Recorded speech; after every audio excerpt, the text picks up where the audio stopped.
Welcome to the last episode of No Rares Required for the Lost Caverns of Ixalan.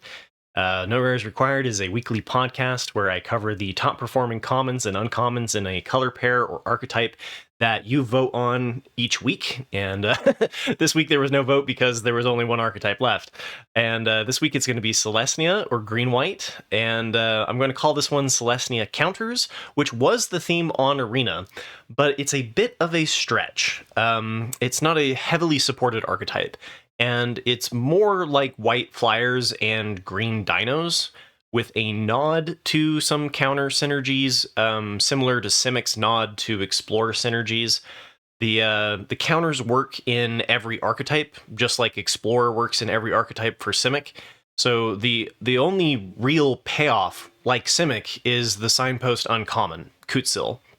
And as usual, I'll start by going over my draft skeleton, which I limit to 17 commons, 5 uncommons, and 1 rare, and kind of go over the broad strategy. So first off, you'll want to be mostly green with as many white flyers as you can pick up when you can grab them.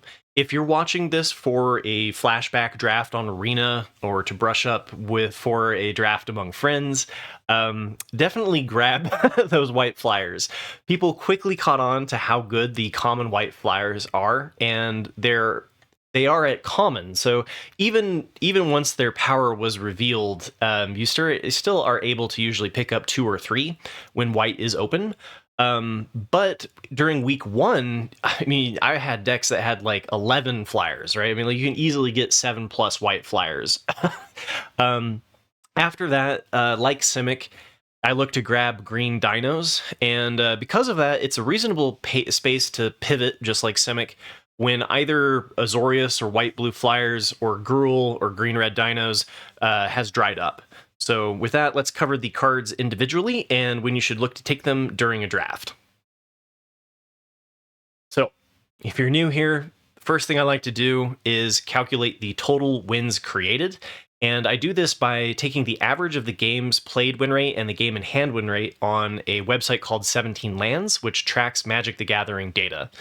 And then after I average that, I subtract the average win rate of all of the users in a specific archetype or color pair, and then multiply it by the numbers of games played.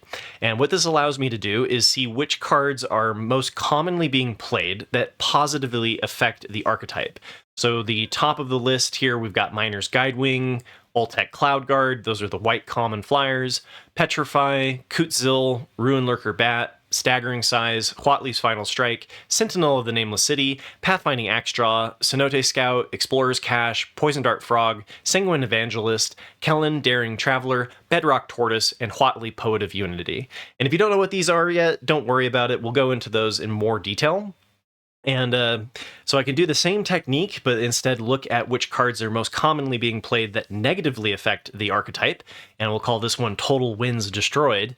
And the top of the list here is Glorifier of Suffering. It's the 3/2 for 3 that can sacrifice an artifact or a creature to create 2 +1/+1 counters. Basking Capybara, which is the 1/3 for 2 that when you descend becomes a 4/3. Mineshaft Spider, which is the 3/4 reach that self-mills. Treasure Map, which is you tap to scry 1, and then once you've done it 3 times, it sacrifices into 3 treasure tokens that you can then tap to sacrifice a treasure token and draw. It's a very late game kind of grindy strategy. It's Quinth, which is the 2/3 signpost uncommon for dinos for red-green. Anim Call, Thousandth Moon is the gnome, the 2/3 the 1/2 that gets a +1/+1 counter whenever you attack, and then spawns a 1/1 gnome for each +1/+1 counter on it. The Boros rare. Tarian's Soul Cleaver, which is the equipment that whenever something dies or is put into the graveyard, you put a +1/+1 counter onto the equipped creature with an equipment cost of 2. Adaptive Gem Guard, which is the 3/3 Hill Giant for 4 and white that can tap 2 untap things, creatures or artifacts to put a +1/+1 counter on it. Volatile Fault, which is the cave that allows you to destroy a non-basic and then search your library for a normal card. Spelunking is the green enchantment that allows you to play a card from your hand, for a land from your hand, and then your lands enter untapped. So it's nice with the cave synergies. More for constructed, really. And then it gains life if you do play a cave from your hand. And I think it draws a card. Nurturing Bristleback, which is the land cycler in green with the 5 and double pip green to create a 5/5 and a 3/3 dino. Gishath, Sun's Avatar, which is the Naya, so red, green, white dino that when it comes into play, you get to play 4 creatures from your hand onto the battlefield for free. Cosmium Blast, which is the deals 4 damage to attacking or blocking creature for 1 and a white. Hidden Necropolis, which is the black cave land, and Over the Edge, which is the green disenchant. It might be just destroy target enchantment. Can't remember. Or a double trigger on Explorer. And then Chimil, the Inner Sun, which is the colorless artifact that does a discover 5 at the end of each turn. So looking through this list, we can see a couple of things. So first off, splashing doesn't work very well. We've seen this time and time again in most of the archetypes in Lost Caverns of Ixalan. So even like Itzquinth is a good uncommon, not worth splashing for. And then Bakal, same thing. Like a lot of these splashes are red. And so you can see people have been tempted into the Naya space, and it has not been paying off very well. Glorifier of Suffering is one of the trap cards in white. It looks like it would be good.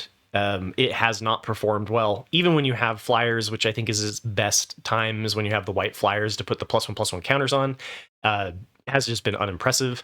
And then a little bit of the, like, we've got a couple of cave synergies with the Hidden Necropolis and a little bit of the Descend strategies with Basking Capybara and Mineshaft Spider.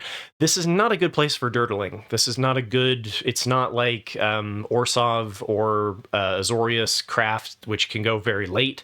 This deck wants to be tempo, wants to end the game quickly. So cards like Chimil, the Inner Sun, which get better the longer the game is going, and same with Treasure Map, is just not a really good space for the archetype.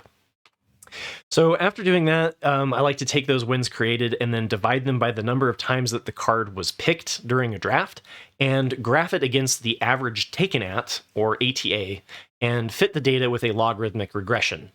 And there's a couple of outliers in this one, which I'd like to just point out really quick. The bottom one on the left there is Galta, and then the second one to the right is Growing Rights of Itlamok, and then the third one that's just below the 6th there, slightly an outlier, but maybe a little bit closer to the data, is Abuelo's Awakening. And so these are all rares or mythics that have been underperforming in the archetype. But after calculating the distance of the card to the fitted line, which thanks to Carl, aka 2Duck Cubed, we'll call value over replacement, this allows me to kind of filter through and see which are the top cards to take at a different time point within a draft. And so top of the list, we've got Huatli, Poet of Unity, and this card performs best in Selesnya and in Gruul. Anywhere where you've got the ability to tap the 3, either red or white, to exile it and turn it into a saga. It's a 4-chapter saga that creates 2 3/3 green dinosaur creature tokens, allows your creatures to tap for Naya colors, allows you to search your library for a dinosaur card, and then the 4th chapter is dinosaurs you control gain double strike and trample until end of turn. And because you're kind of supplementing your, the green is included for dinosaur synergies. Most of the dinosaur synergies are intact within green. So Huatli, Poet of Unity works really well as long as you have the alternative mana to synergize with your dinosaurs by flipping the saga. Next on the list, we've got Sentinel of the Nameless City, best in Selesnya and in Simic. Selesnya, for the map tokens, allow you to trigger Explorer. In Selesnya, you get a payoff for the +1/+1 counters that come off of Explorer if you hit a non-land card, which gives you the increased power, which is useful for Kutzil. And then it's really good in Simic because of Explorer synergies. And all in all, just, you know, this is a really great, powerful green card. Happy to open this one up and pack one, pick one. Similarly, we've got the Osier Chasm Deepest Growth, which is a bomb in every green archetype. It is slightly worse in Gruul, just because to bring it back as a recurring 6/5, you need to have 10 or more permanents, and all of the green decks, like green white, green blue, green black, they're just a little bit more set up to reliably hit the permanent side of the requirement. It's still really great. It's a little nitpicky to say that it's like, it's definitely not bad in Gruul. But it's really good in Selesnya because you do have the kind of go wide that white is bringing. And then we've got Bedrock Tortoise, which is best in Selesnya and best in Simic. And the reason why it's really good in Simic is because, like I mentioned last week, it's good at protecting the fight spells in green, which Simic relies very heavily on for spot removal. In Selesnya, it already triggers the base power increase because, and it makes all of your creatures that have higher toughness than power also trigger the base power increase that's required for Kutzil. So you've got some natural synergies here in Selesnya. Kellen, Daring Traveler, best in Selesnya, no surprise there, because you can play the Journey on adventure side for green to create X map tokens, where X is 1 plus the number of opponents who control an artifact. And then Kellen just really gives you a nice ability to dig, and because it's not a space that is like Gruul or Golgari, you tend to be focusing on the earlier part of your deck and have lots of mana value 3 or less creatures to hit with your Kellen's dig. Then we've got Sanguine Evangelist, which is best in Boros and in Selesnya. Again, this one naturally works with the increased base power because it has Battle Cry. So this, in alongside Kutzil, allows you to draw a card by giving everything on your board +1/+0, and then the fact that it's 3 cards in 1 helps you go wide, and is an impressive rare. And then we've got Pugnacious Hammerskull, and this is where we're going to start getting into stuff that's not specifically as good in Selesnya. Pugnacious Hammerskull is good in every green deck because the dino synergies, because the dinosaurs are majority in green. You don't need Hammerskull to be specifically in Gruul dinos to really shine. You just need to prioritize dinos, which I think you should be doing in Selesnya in the first place. We've got Unstable Glyph Bridge, which is a Wrath, and so I think it's best in Azorius and Orzhov, or Blue-White and Black-White, which are kind of both doing the late-game attrition craft sort of thing, and so you're more likely to have the artifacts that you need to be able to craft Glyph Bridge into the Sandswirl Wanderglyph in those archetypes. But it's another one. It's just like, these are all really great. All of these rares are you're happy to see in Pack 1, Pick 1. And we've got Skullspore Nexus, which is best in Gruul and in Golgari. It does synergize with the Kutzil by doubling the creature's power. So there's a little bit of synergies there, but it's better if you're going for the late game big beef, which both Gruul and Golgari are more heavily leaning into 5 and 6 and 7 cost dinosaurs, which can really bring the heat with the Skullspore Nexus. Doubling a 3 power flyer is a little bit less appealing in this archetype, but you're still going to be happy to open it up. And then Intrepid Paleontologist is best in Gruul dinos. Because you're running a lot of dino stuff in green, anytime that you're in green, you're going to be happy to have the Intrepid Paleontologist, because then you can recur playing your dinosaur threats again. And then we've got Resplendent Angel, which is, in my opinion, best in Orzhov, because Orzhov has the ability to most easily activate the 5 or more life without having to hit 6 mana for Resplendent Angel, through the Echo of Dusk, the 2/2 lifelinker the 2/2 that becomes a 3/3 lifelinker, and as well as kind of more wanting to play Totes, which can sacrifice for 3 life. And then we've got Warden of the Inner Sky, which I think is best in Boros and in Azorius. Both are doing the rectangles matter a little bit more heavily than the Selesnya, which is basically just trying to win through the air while you gum up the ground with big dinosaurs. So it's still a great inclusion. Happy to pick it up.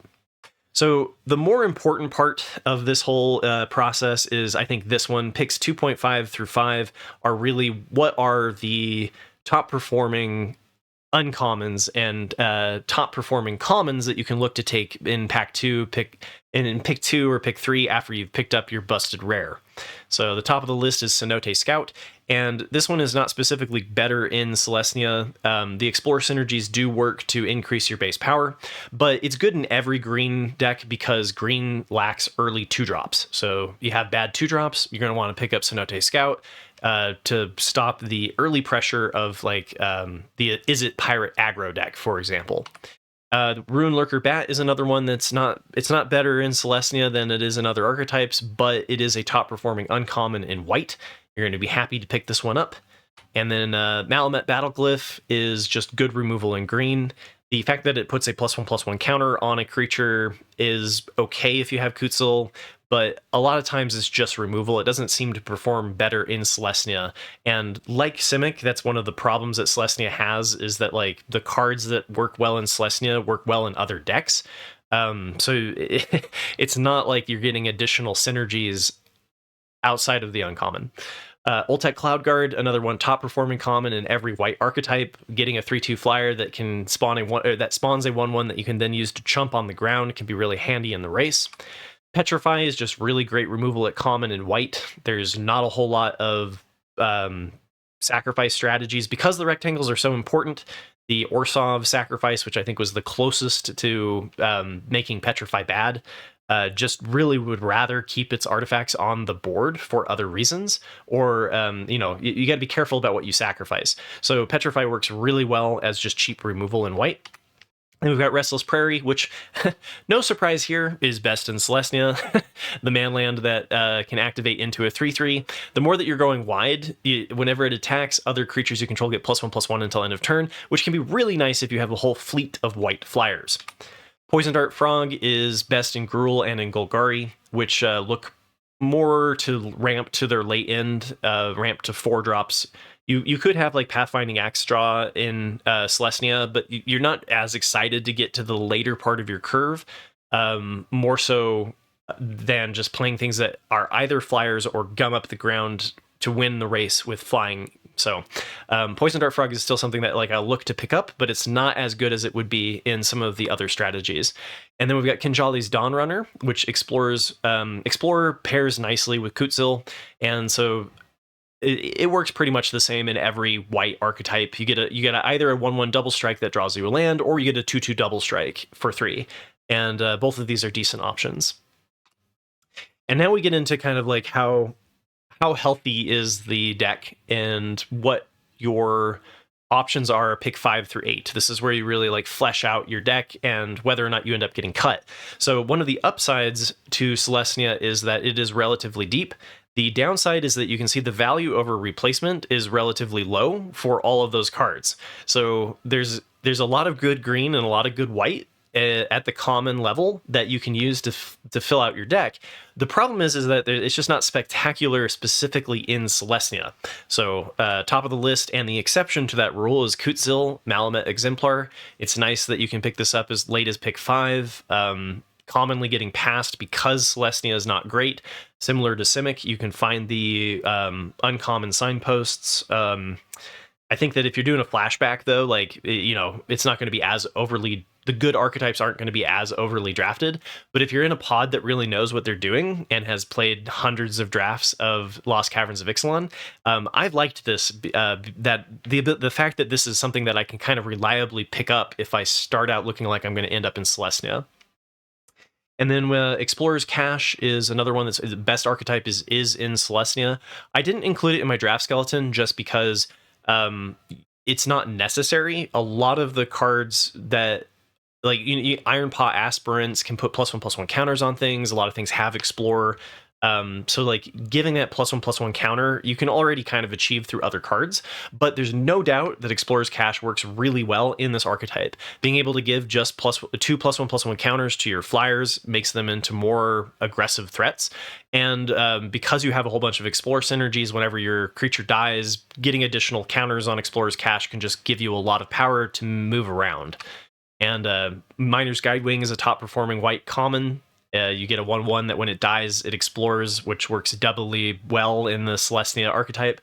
Again, because Selesnya just has that kind of problem of not being better at doing +1/+1 counters than other archetypes, it's not better in Selesnya than it would be in other archetypes, but you're still looking to start things off on turn 1 in a lot of the archetypes in this set. And then we've got Jade Seedstones, which the worst archetype for this card, in my opinion, is Gruul. Golgari likes the life gain that you can get off of Descend payoffs that you've put into your graveyard, and Selesnya and Simic both like the counters and play Explore cards. So the +1/+1 counters work well if you can put them on to cards that care about the +1/+1 counters. and then can kind of give you some late game stabilization, although it does come up less often than it does in Golgari. And then we've got Huatli's Final Strike, which is best in Gruul and Simic. Your creatures are just going to be better at fighting. So in Gruul, you've got better creatures that fight well, the late game dinosaurs, and then in Simic, you're basically running Final Strike because you have no other choice. White actually has some decent removal, so you don't need to prioritize the Final Strike as highly as you would in Simic.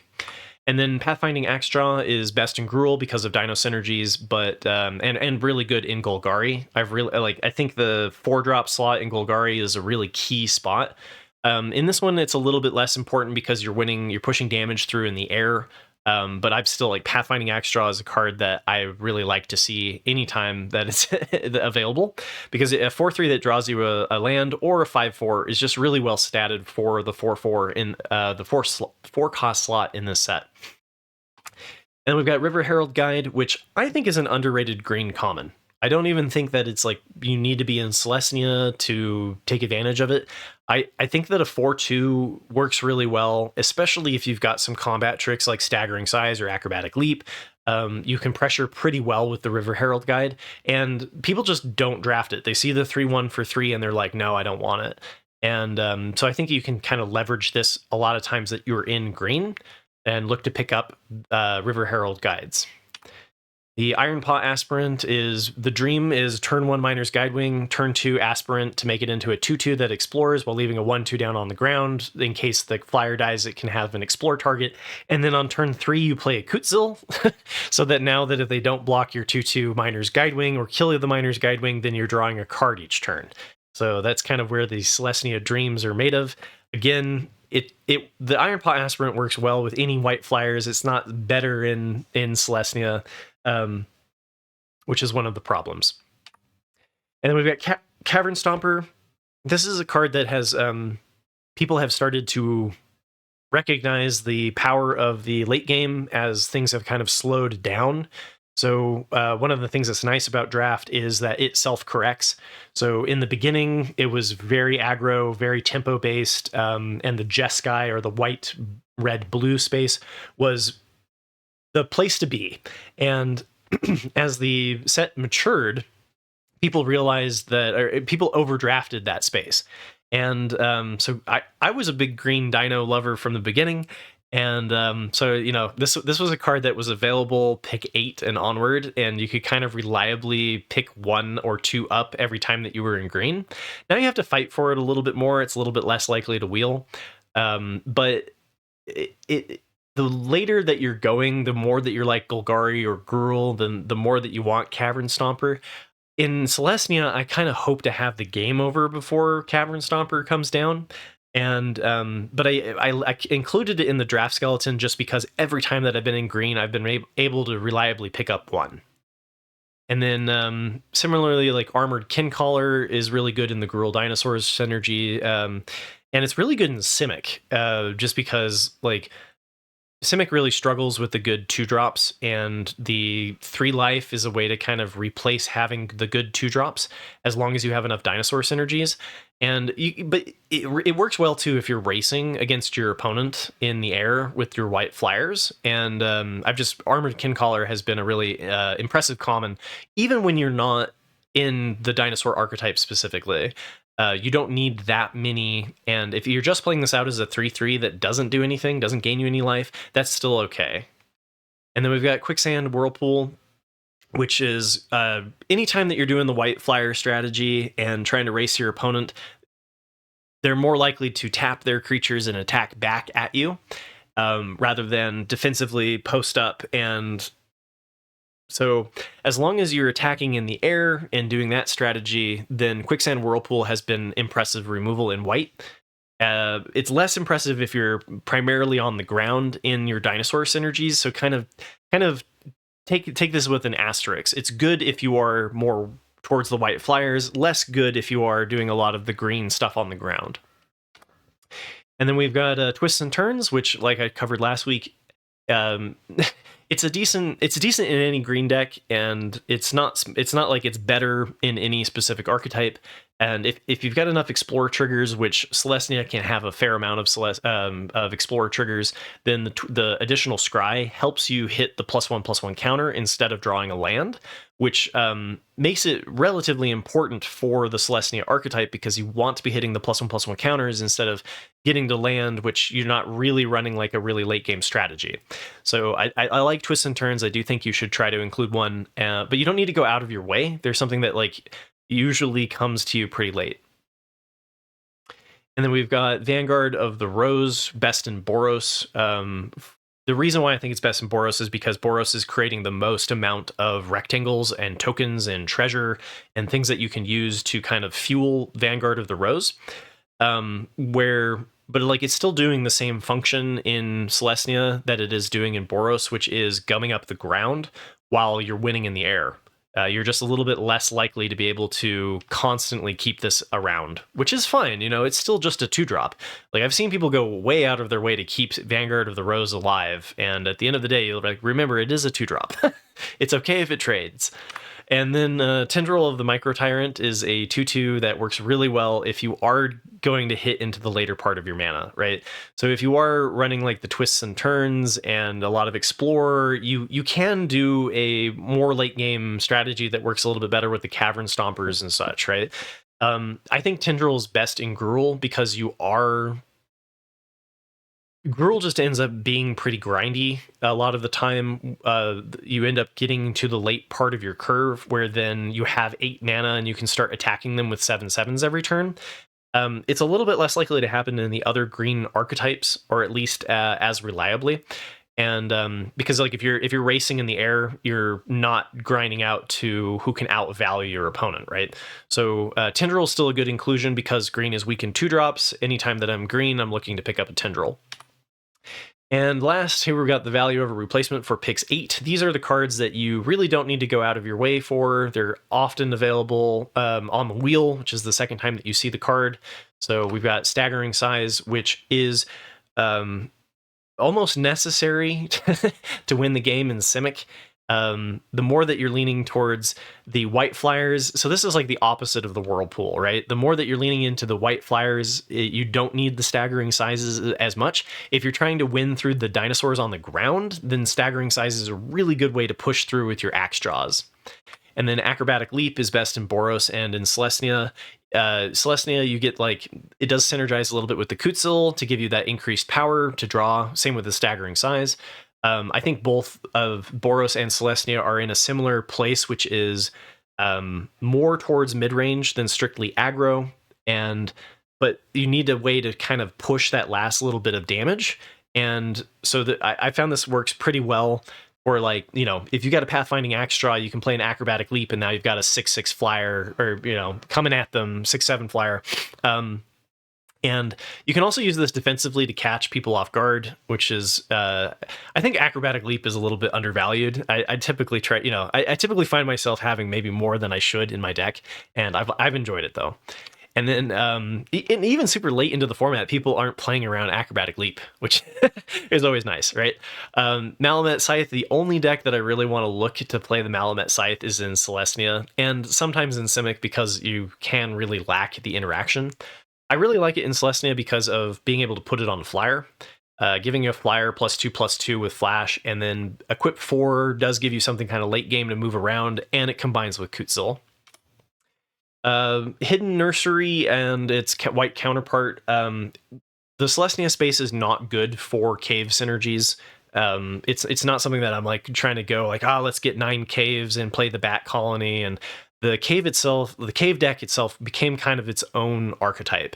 And so there's not really a 2-color pair that works particularly well for caves. If you're doing the cave, you should be like 4-color and have Forgotten Monuments and just play like all of the good cards and all of the cave payoffs.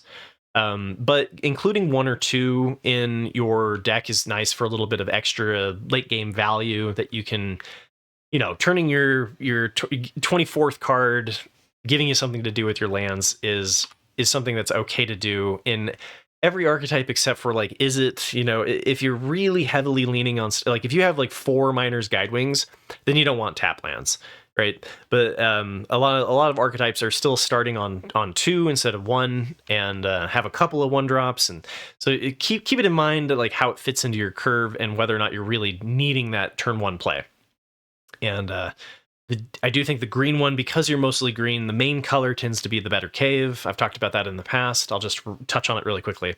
Deconstruction Hammer is good anytime that you're equipping white flyers. So the more that you are equipping a green dino, then the worse this is. The more you're equipping a white flyer, the better it is. And you can take advantage of these wheel, and nice little payoff there. Same thing applies to the Hidden Courtyard. It's even less preferable than the green one because you tend to be mostly green. And this one also, you're more likely to, your turn 1 play tends to be Miner's Guidewing over Cenote Scout. So, if you don't have any Miner's Guidewings, then take up some Hidden Courtyards for a little bit more late game value. And then last but not least, we have Soaring Sandwing, and Selesnya is its best archetype. You're trying to do, like, it fits really well into what you're trying to do in Selesnya, which is dinosaur synergies and flying.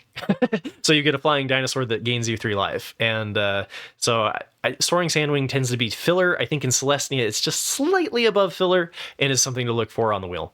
So that covers it for the Lost Caverns of Ixalan.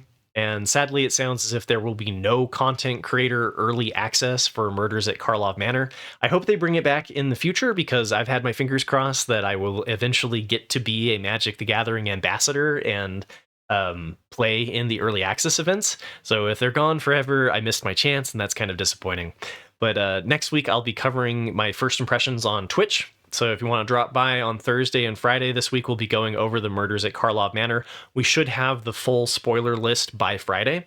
And then I will be working my buns off to get the pre-release guide up on YouTube, usually aiming to try to hit midnight on Friday or early in the morning on Saturday. So we'll see if I'm going to be able to pull that off for my best hope to help you out understand what the archetypes are doing and how I'll be approaching the pre-release. So after that, I will be taking a little bit of a break. And so we might have a couple of weeks off on the podcast specifically until the week after we get to play Murders at Karlov Manor. So it comes out on February 6th. And after drafting it obsessively for a week, I'll bring you what I've learned and what the early data suggests are the top 2 performing archetypes. So you won't hear from me for a little bit, but then I'll be back with a double episode on February 13th and 14th for Valentine's Day. So remember to click like and subscribe, and leave a comment below to let me know what you thought about the set overall. I thought it was really great. I mean, I'm still enjoying playing Lost Caverns of Ixalan even 2 months in. And yeah, so let me know what you think. I appreciate it. And thanks for listening and being part of my community. Special thanks to Naaman for being my first YouTube member. I greatly appreciate it. And as always, good luck with your games and future trophies. Thank you all for the support, and I'll see you in a couple weeks for Murders at Karlov Manor.